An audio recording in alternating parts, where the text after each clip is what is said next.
পরিশ্রুত হবে যে আপনাদের প্লাস্টিক এবং সার এবং লোহা যে সমস্ত পদার্থ আছে এগুলো আলাদা আলাদা করে মেশিনের দ্বারা এটা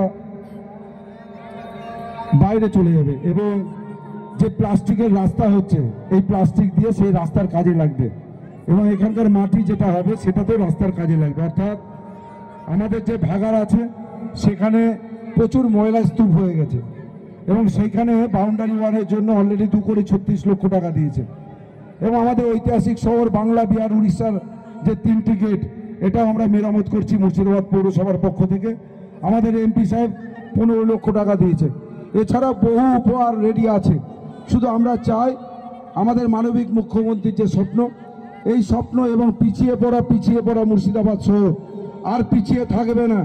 শুধু আপনাদের স্বতঃস্ফূর্ত আশীর্বাদ দোয়া ভালোবাসা আমরা সব সময়ের জন্য পাথেয়। সকলে ভালো থাকবেন। ধন্যবাদ। 31 তারিখ আপনাদের উপস্থিতি সহযোগিতা মুর্শিদাবাদ পৌরসভা একান্তই কামনা করে। ধন্যবাদ। মুর্শিদাবাদ একেবারেই পিছিয়ে নেই। মুর্শিদাবাদের গর্ব যে আমরা এইরকম একজন মানবিক পৌরপিতাকে আমাদের পাশে পেয়েছি আর সেই সঙ্গে মুর্শিদাবাদ কিন্তু সারা পৃথিবী কাঁপাচ্ছে, তাই না? সারা পৃথিবীর সেরা গায়ক।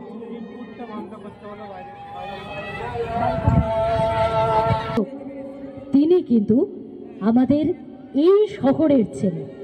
আগে কলকাতার মানুষ না নাকশিট কত, মুর্শিদাবাদ থেকে এসেছিস, গ্রাম গঞ্জ।